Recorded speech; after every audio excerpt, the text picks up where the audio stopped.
কিছু মানুষ আছে যারা দেখবেন প্রচণ্ড সুখে আছে নিজের ব্যক্তি জীবনে কিংবা কর্মজীবনে যে কোনো ক্ষেত্রে। তারপরও এরা মাঝে মাঝে নিজেকে অসুখী প্রমাণ করতে উঠে পড়ে লেগে যায়।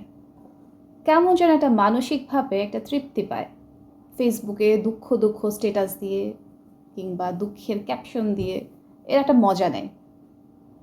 আর আমাদের মতো যারা বেকুব প্রাণী আছে তারা ভাবে, আহারে লোকটার জীবনে কি কষ্ট চলতেছে, ইস, এত দুঃখে আছে, বউ মনে হয় খুব প্যারা দিচ্ছে। কিংবা যদি কোনো মেয়ে দিয়ে থাকে ভাবে, এই মেয়ের জীবন গেছে, নিশ্চয়ই কিছু হয়েছে, তাহলে কেন এমন দুঃখের স্ট্যাটাস দিবে, কেন দুঃখ মার্কা ক্যাপশন দিবে। আরে ভাই, মানুষ যখন সুখে থাকতে থাকতে বোর হয়ে যায় তখন কি করবে? এই যুগে তো সহজ সমাধান হচ্ছে ফেসবুকে পোস্ট করা। যখনই বোর লাগবে, ট্যাক ট্যাক ট্যাক ট্যাক ট্যাক একটা দুটো ছবি পোস্ট, একটা ক্যাপশন দেওয়া শুরু, ফিলিং এই ফিলিং সেই, কিংবা একটা দুঃখ মার্কা ক্যাপশন। আর এই ক্যাপশন দেখার পরে হাই রে আবেগী মানুষজন সবাই ভাবে গেছে গেছে গেছে, লাইফ গেছে, কি জানি হয়েছে, না জানি লাইফে কি হয়েছে। কিন্তু আপনি যদি এদের পার্সোনাল লাইফের খোঁজ খবর নিয়ে দেখবেন এই মানুষগুলা হয়তো কোনো রেস্টুরেন্টে বসে একটা কোল্ড কফি খাচ্ছে, কিংবা বোর সাথে অথবা জামাইয়ের সাথে বাইরে লং ড্রাইভে গেছে, কিন্তু এদিকে স্ট্যাটাস কিন্তু মেরেছে দুঃখের।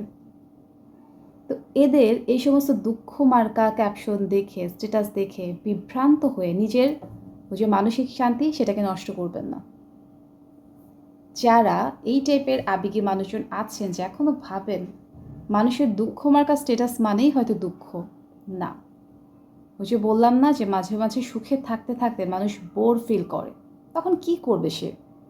জীবনে দুঃখের তো আসলে প্রয়োজন আছে, ওই দুঃখটাকে পাওয়ার জন্য, দুঃখটা ফিল নেওয়ার জন্য সে তখন ফেসবুকে গিয়ে পোস্ট করে।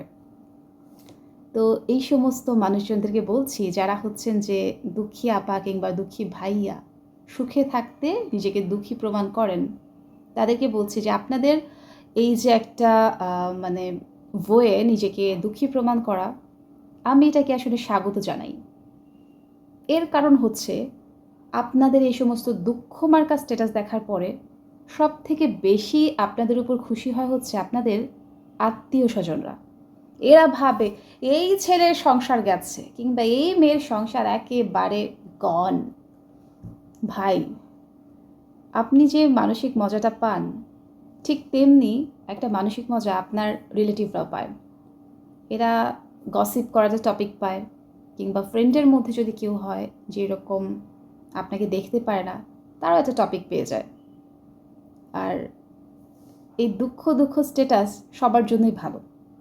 আপনিও যেমন মানসিক একটা তৃপ্তি পেলেন জীবনে দুঃখ পেয়ে স্ট্যাটাস দিয়ে, তেমনি রিলেটিভরা আনন্দ পেল, ফ্রেন্ড সার্কেলও মজা পেল। তো দুঃখ স্ট্যাটাস চলতে থাকুক।